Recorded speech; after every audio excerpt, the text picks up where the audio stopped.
The year was 1942, and the world was deep into the chaos of World War II.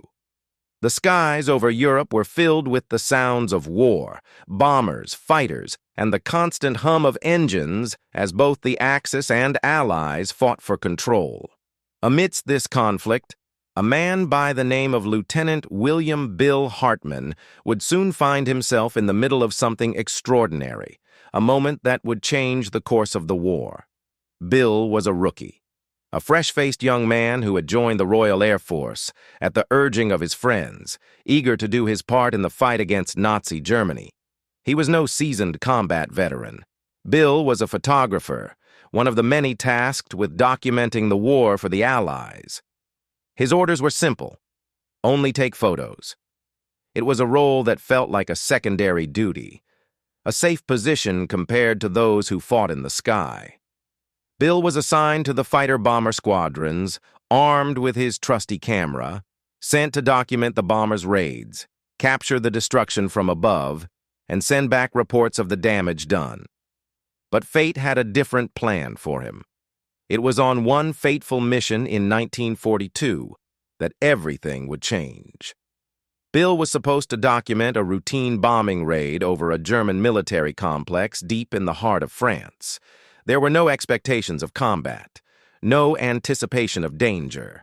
His task was clear: take photos and report back. The RAF bombers had already made their strike and were heading home. Bill's Spitfire fighter was flying alongside them, tasked with providing escort in case any German fighters made an appearance. For Bill, it was just another day at the office, until the radar operator crackled through the airwaves. "Bandits inbound! 12 o'clock high!" The message was sharp, commanding. The words set off a wave of panic in Bill's chest. The bombers' escort fighters weren't prepared for an attack. Bill wasn't prepared for an attack. He was just there to take photographs. A formation of German fighters, sleek and deadly, appeared against the cloudy sky. The enemy was pushing forward. There was no retreating now. Bill's camera, the only weapon he was supposed to wield, suddenly felt like the heaviest object in the world. His heart pounded. He wasn't ready to fight. He wasn't trained for this. Bill glanced down at the camera strapped to his chest, its lens still focused on the bombers below. It wasn't meant to be used in the chaos of combat, but he wasn't just a photographer now, he was a pilot. And he had a duty to the men around him. The German fighters streaked across the sky, their sleek forms darting in and out of the bomber formation. Bill's mission had turned from taking pictures to survival. As the Messerschmitt Bf 109 fighters closed in, the world around Bill felt like it was slowing down. The rumble of his Spitfire's engine, the crackling radio transmissions, and the screams of the dogfight all merged into a single terrifying reality. This was war, and Bill was in the thick of it. Bill Hartman's pulse thundered in his ears as the enemy fighters closed in. The Messerschmitt Bf 109s, sleek and deadly, banked and dove toward the RAF bombers with precision. He had no time to think. The radio crackled with frantic calls from the other pilots. "Break! Break! Enemy fighters at 6 o'clock! Cover the bombers! Don't let them get through!" But Bill wasn't sure what he was supposed to do. His only mission was to take photographs. Yet here he was, flying alongside the bombers, suddenly caught in a furious dogfight. The camera strapped to his chest felt heavier than ever. He wasn't trained for combat. He wasn't trained to shoot down enemy planes. He was trained to capture the destruction from above, to document the aftermath of battles fought by others. The German fighters tore through the air, their machine guns spitting fire, weaving through the sky with deadly accuracy. One of the bombers veered sharply as tracer rounds cut through its wings. Bill's heart skipped. A P-51 Mustang pilot, Sergeant John Matthews, broke away from the bomber formation to intercept a German fighter. He took a few quick shots, forcing the enemy to pull up and away, but Bill saw that the bomber's tail gunner had already been hit. The German fighters were already in the thick of it. There was no time to stand back and take photos. Bill's Spitfire was under fire now, the familiar crack of enemy machine guns reaching his ears. His instinct was to break formation and flee, but he knew better. He couldn't abandon the bombers. Not now. He had to stay close. He had to protect them, and there was no way around it. He couldn't just watch anymore.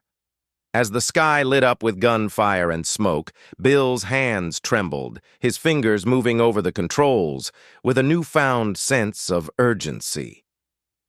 Miller, the German ace, was somewhere among the dogfighting jets, and Bill knew that the legendary pilot was coming for the bombers. Miller had made a name for himself with his ruthless tactics. He was known for never missing a shot. His reputation alone had sent chills through the ranks of Allied pilots. McConnell's mind raced, his instincts kicking in. He quickly pulled the controls of his Spitfire into a tight turn, attempting to evade the Me-10-9s. The camera was still attached to his chest, but it was no longer just an accessory. It was a reminder of what he was supposed to be doing and what he was actually doing. Bill wasn't just a photographer anymore. He was a fighter pilot now, and there was no escaping it. This wasn't some sanitized mission to photograph the destruction from a safe distance. This was real. It was live. And it was about to get worse. "Bill, stay with me! Break left!" Captain Frank Adams shouted over the radio, his voice a mix of urgency and calm experience. "The bombers need us! Do you hear me?" Bill glanced at the sky, barely avoiding the incoming barrage from a German fighter that had closed in on him. The reality of combat was beginning to sink in. He was fighting for his life now, for the lives of the men he was sworn to protect. His role as a photographer had shifted from documentation to action. The Me-10-9s were everywhere now, swarming the formation with precision, their engines screaming. Bill's focus tightened. He had flown countless sorties before, but this was different. He wasn't prepared for Miller, the legend who had terrorized the skies. And here he was, face to face with the enemy. "Get ready, Bill. We're about to engage." Captain Adams' voice was calm. "Follow my lead. Stay sharp."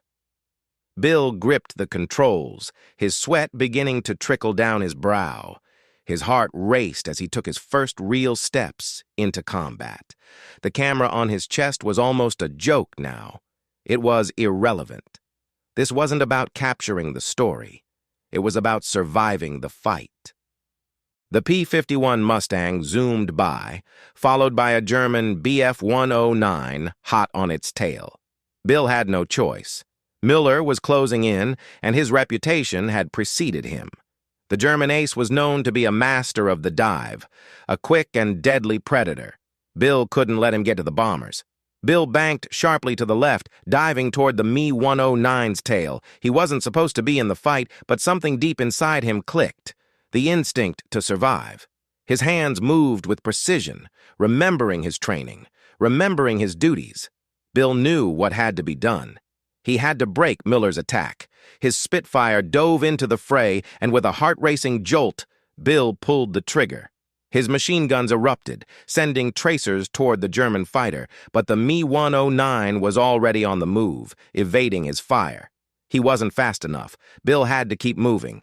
"Stay on him, Bill! Don't let him break away!" Captain Adams shouted. McConnell's Spitfire followed the Me-109, closing the gap. Bill's mind raced.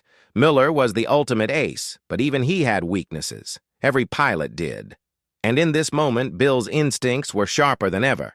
Another tight turn. The two fighters twisted through the air, each trying to outmaneuver the other. The Spitfire darted and weaved, following the Me-109 as it attempted to break off. Miller wasn't just a skilled fighter pilot, he was a predator. But Bill wasn't just going to give up. In one final desperate maneuver, McConnell pulled up into a high-speed climb, forcing the German fighter into a tight loop. The Me-109 stalled, unable to recover in time. Bill saw his moment. He squeezed the trigger, sending rounds into the 109's engine. It faltered for a moment, and then, with a brilliant burst of fire, the Mi-109 exploded, its tail spiraling into a fireball as it plummeted toward the ground. The battle was over. The roar of the Mi-109s echoed in Bill Hartman's ears, drowning out everything else. His Spitfire vibrated under him as he hurtled toward the heart of the dogfight. The bombers, once the focus of his mission, were now a distant memory.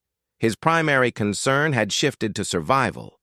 The sky was filled with the chaos of war, the tracers of enemy fire streaking through the air, the distant explosions as German fighters tore into the Allied formations, and the constant hum of his own engine, urging him forward.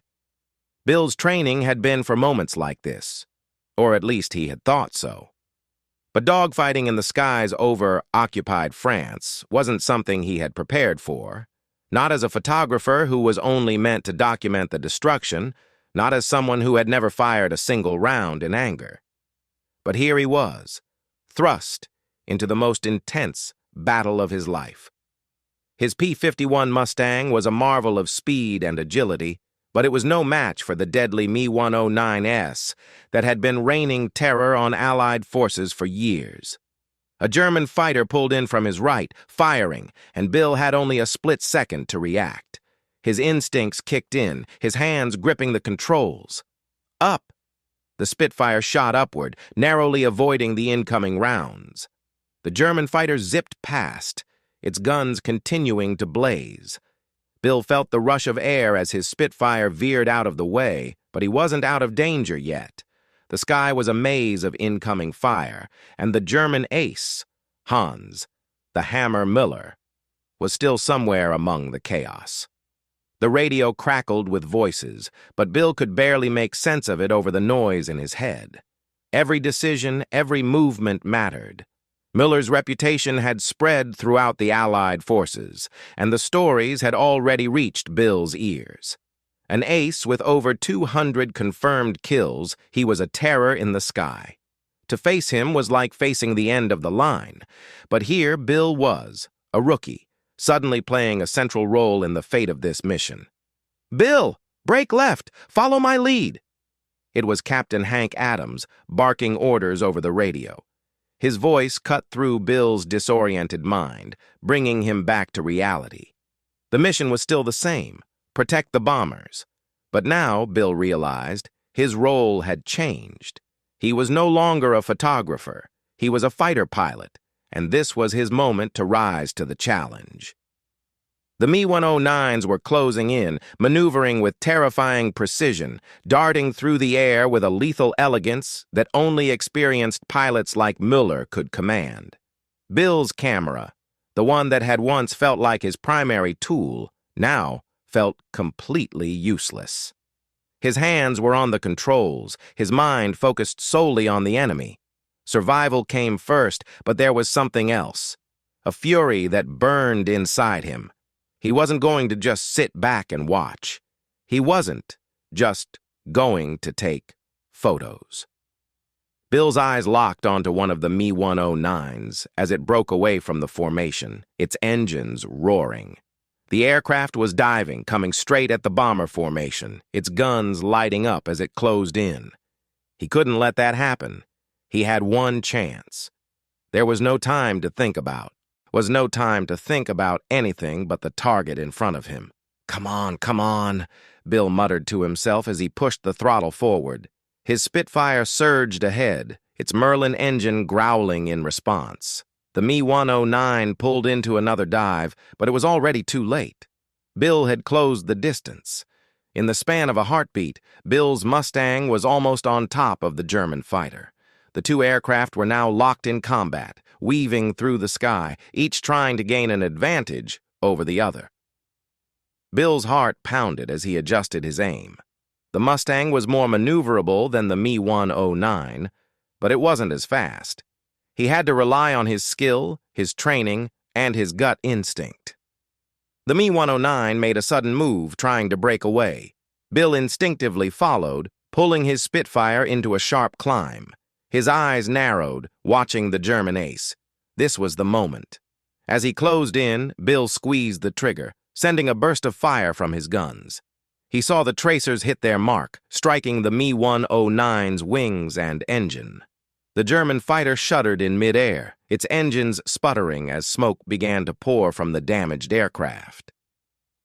The Mi-109 broke off, trying to evade, but it was too slow.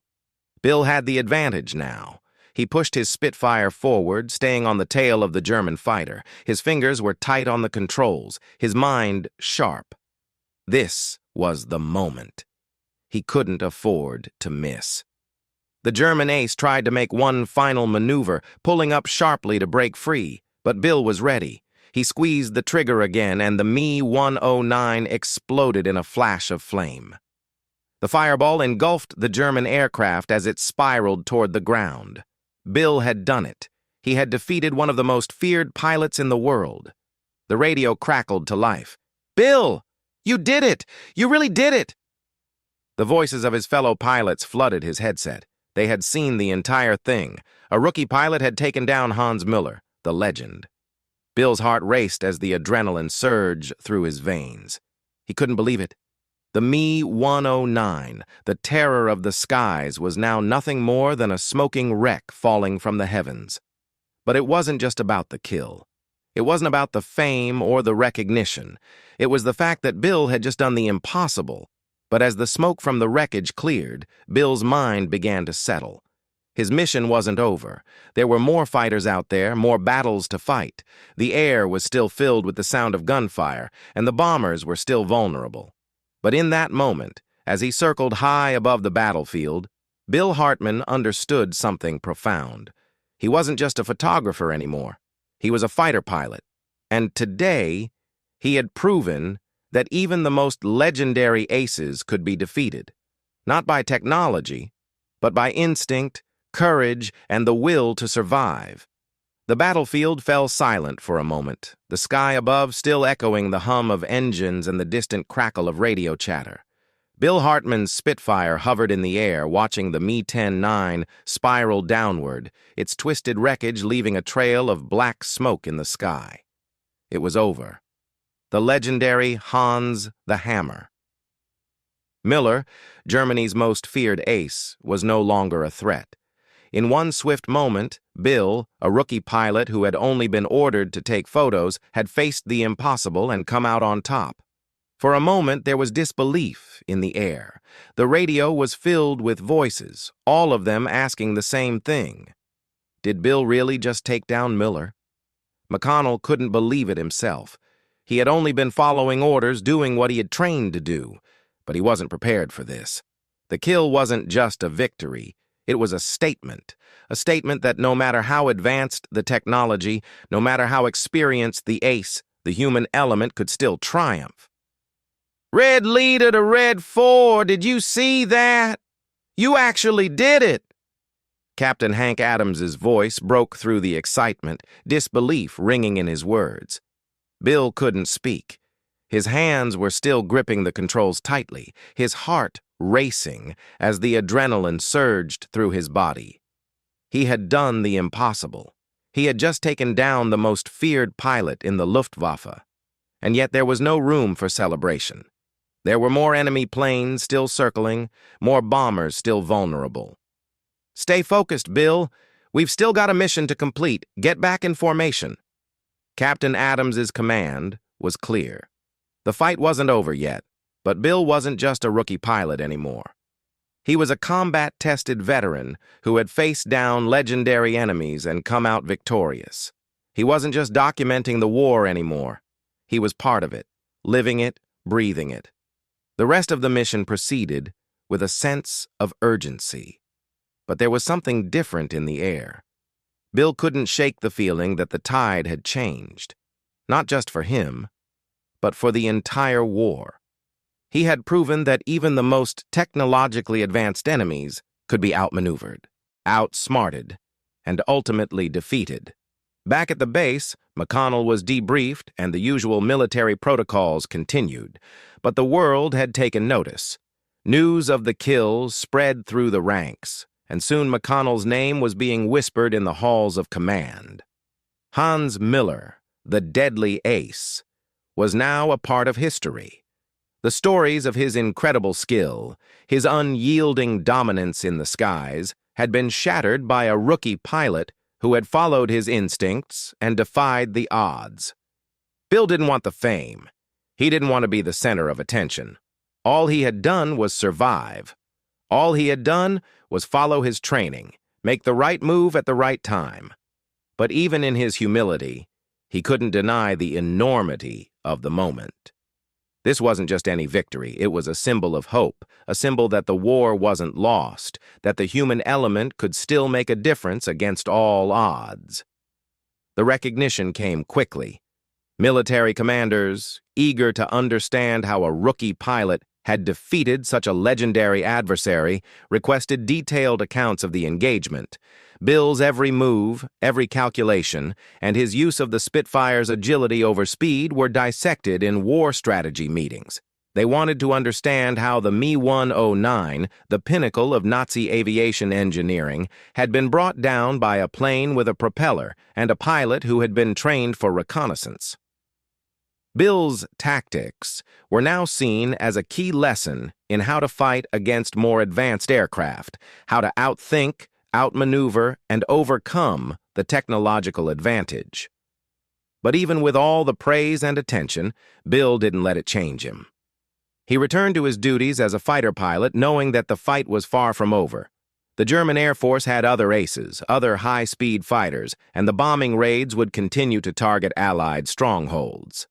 Bill's victory was a small piece in a much larger puzzle.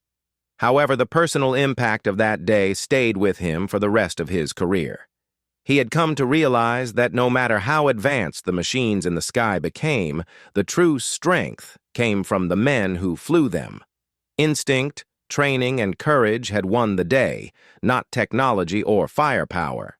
Years after the war, Bill's story was recounted in countless military histories, his name forever etched into the annals of aviation legend. He became a symbol of the spirit of the Allied forces, showing that even in the face of overwhelming odds, courage and determination could overcome even the most terrifying of adversaries.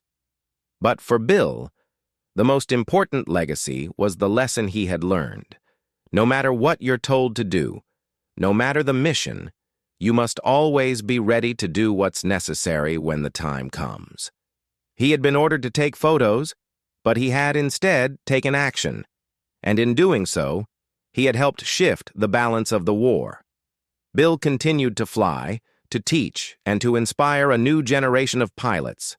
His story lived on as a timeless reminder that courage, instinct, and training would always hold power over technology, and that no one, no matter how feared, was ever truly unbeatable.